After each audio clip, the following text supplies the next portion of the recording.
is Jared, and I'm going to be discussing gender abolition. So particularly in Western democracies, I think most of us uphold the value of gender equality as something that we support, something that we hold as an ideal. But what does gender equality really mean, and what does it really entail?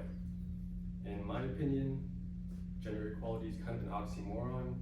I think gender is an inherently unequal concept, and I think it's best that we do away with it. I think first I should define gender.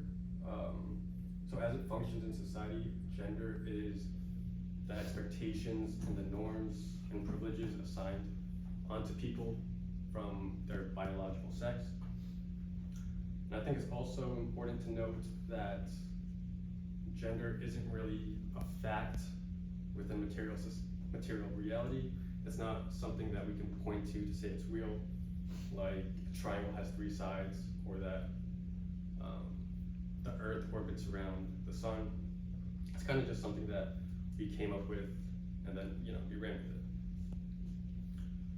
So I'm going to be discussing a few problems with gender, and the first one is referred to as compulsory sex marking, which is very similar to the definition I used. It's kind of just the expectations, particularly the social expectations that we place on people. So I think this limits genuine freedom of expression in mainly two ways. The first one I think we all kind of know and acknowledge, which is that when there's expectations placed on people, and one doesn't really align with those expectations, there's kind of discomfort in that. And the second way is that people never really get the chance to form their own personal identities that are uninfluenced by the pressures and expectations of gender. The second problem is referred to as the gender division of labor, which basically refers to the separation of labor between men and women.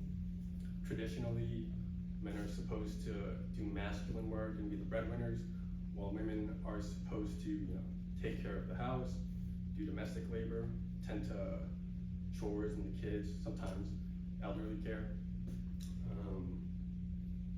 And this sort of limits their ability to be contributors to society. They're not really financially independent. They don't really have the means to advance a career or and it limits their financial freedom. I have an interesting statistic here from the Gender Equity Policy Institute, which says that in the U.S., which is a country that many people think of as pretty socially progressive, in the U.S. in 2022, women do an average of 2.2 times as much household work and childcare compared to men, and this is even greater in Latino women, who do nearly 3 times as much. And the third problem that I want to talk about is the underrepresentation of women in systems and institutions. They're not really intellectually or emotionally seen on equal footing as men, and this kind of breeds the lack of power and autonomy that they can exercise in institutions and systems. And the fourth problem I want to talk about is something that I don't think gets enough attention. I think the other things I talked about, people do kind of acknowledge. But the fourth problem I want to talk about is referred to as, it's talked about by these 2 prominent social psychologists, Peter Glick and Susan Fiske. They kind of coined the terms hostile, benevolent, and ambivalent sexism. They did a study with 15,000 individuals across 19 countries, and their research kind of just concluded that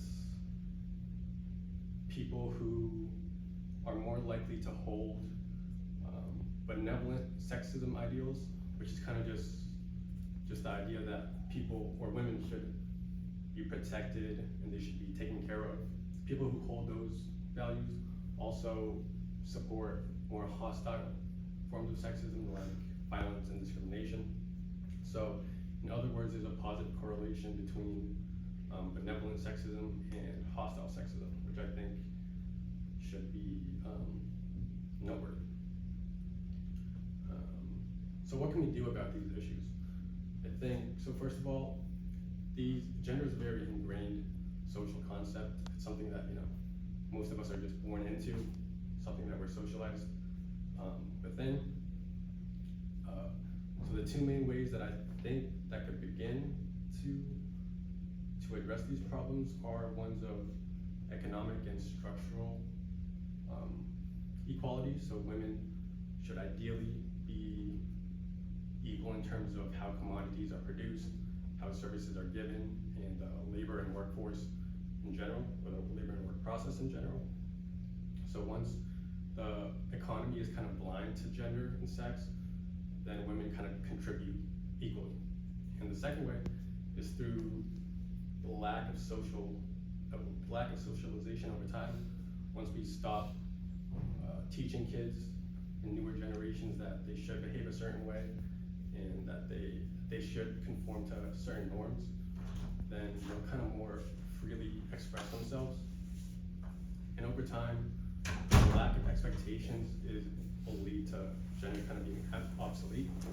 Gender doesn't really arise from these expectations, they kind of just are those expectations. Once there are no expectations, then there's essentially no gender. So what are the benefits of gender being abolished? I think I kind of talked about it recently with how once there's no expectations, then women are essentially contributing equally. Their economic output is equal to men, and so their material conditions are increased, and they live more fulfilling lives. Secondly, kind of in terms of the personal expression thing, I think it leads to people having more fulfilling lives. They're able to express themselves individually and kind of uninfluenced by norms and expectations. I think one component that people kind of bring up to counteract these arguments is that people are kind of born with sexes, and these sexes do have like biological differences, and so this kind of justifies genders. However, I think for myself and other gender abolitionists, we don't really disregard these biological differences. We kind of just say that they do exist, but they're oftentimes like overstated and overblown, and they don't necessarily warrant a difference in treatment or expectation. So just because women may be like biologically or physically weaker, that doesn't necessarily mean that they need protection or they should be subservient. So what can we do like personally to address these issues? Like I said, it's a very ingrained concept religiously, socially, politically, economically, but I do think there are some ways that we can enact small personal amounts of change. I think that something like teaching our kids, or rather not teaching our kids to, for example, play with certain toys, dress a certain way, could help. Teaching, or just being open to men being more vulnerable, emotionally vulnerable, could help. For example, in my own personal life a few months ago, it's funny, so my girlfriend paints my nails just for fun. It's something that she enjoys doing. I don't really mind. And a few months ago, one of my straight male friends, he came up to me and was like, "I like your nails. I've been thinking of